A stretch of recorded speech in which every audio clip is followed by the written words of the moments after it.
Hola, ahora vamos a comenzar la sección de las máscaras de subred. Bueno, una máscara de subred sirve para identificar cuál es la porción de red y cuál es la porción del identificador de host. Ahora, en la clase anterior habíamos visto que existen distintas clases de direcciones. Esto fue ya cerca de los años 80. Por lo tanto, en esos años no existía el concepto de máscara de subred. Simplemente con identificar con estos patrones binarios, el computador o dispositivo de red ya sabía inmediatamente qué clase de dirección correspondía. Pero fue avanzando el tiempo y los sistemas modernos fueron necesitando cada vez más direcciones IP. Por ejemplo, en este caso que tengo acá, técnicamente en la clase A, las direcciones utilizables reales son desde 1 XXX, que puede ser cualquier cosa, hasta 126.xxx. Luego vamos a hablar en las clases posteriores acerca de direcciones reservadas, privadas y públicas, pero técnicamente en la clase A tenemos, si nos acordamos, que el primer byte correspondía al identificador de red, por lo tanto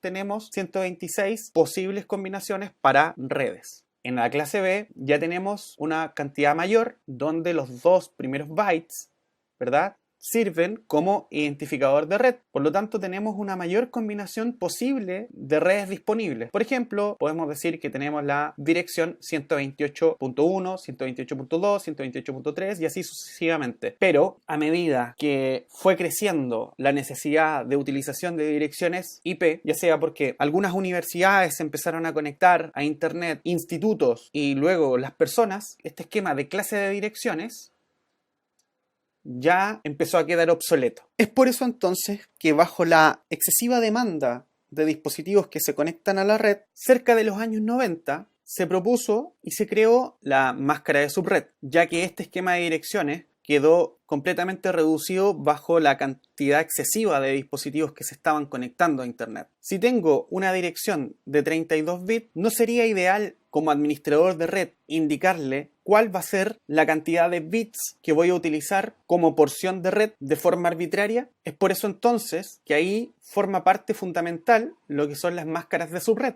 Ya sea que el dispositivo se configure con DHCP o de forma manual, depende de ti como administrador de red indicar cuántos bits van a ser los necesarios o los utilizados como porción de red y qué bits van a ser utilizados en la porción de identificador de host. Por ejemplo, esta dirección IP, cualquiera, yo puedo indicar de forma arbitraria que los primeros bits, contando de izquierda a derecha, los primeros 17 bits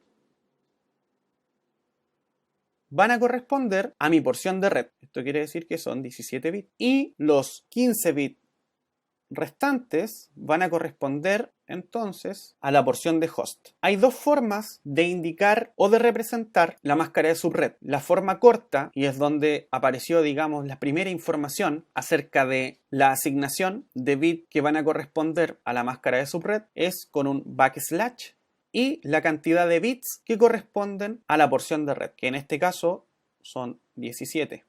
Entonces esta es la notación corta, pero normalmente los dispositivos se configuran en la notación punto decimal, que en este caso sería, por ejemplo, 255.255.128.0, que es igual a decir backslash 17. Eso quiere decir entonces que esta notación en punto decimal, en su formato binario, sería punto.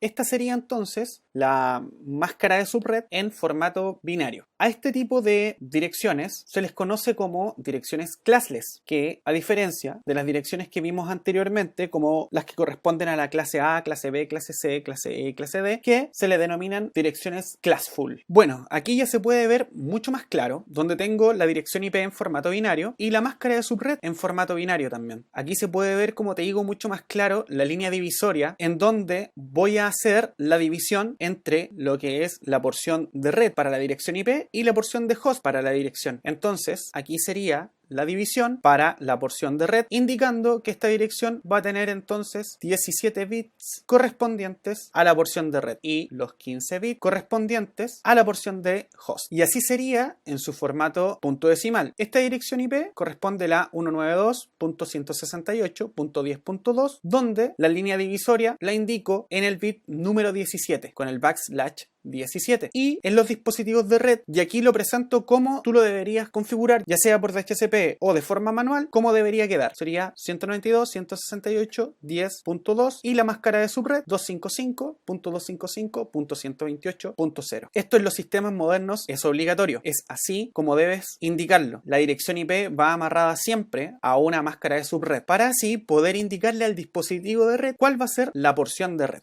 Bueno, ahora ya sabemos entonces que una máscara de subred sirve para identificar la porción de red y la porción de identificador de host. Pero existen también las máscaras de subred por defecto. Por ejemplo, esta dirección 30.55.20.1. Si bien recuerdas, ¿qué clase de dirección corresponde? Espero que me hayas dicho que esto corresponde a la clase A. Por lo tanto, el primer octeto me dice que es su identificador de red. Esta dirección, por lo tanto, sus 8 primeros bits corresponden a la máscara de subred. Veamos otro ejemplo.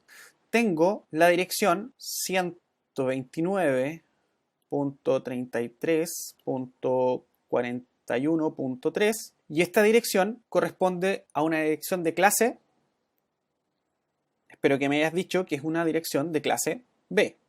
Y sabemos que la dirección de clase B, los dos primeros octetos corresponden a la porción de red. Eso quiere decir que son 16 bits correspondientes a la porción de red. Entonces, a esta cantidad de bits, por ejemplo, 8, 16, 24, y en su notación decimal para clase A 255.0.0.0, son llamadas máscaras de subred por defecto para direcciones classful. Bueno, con esto termino y nos vemos en la siguiente clase.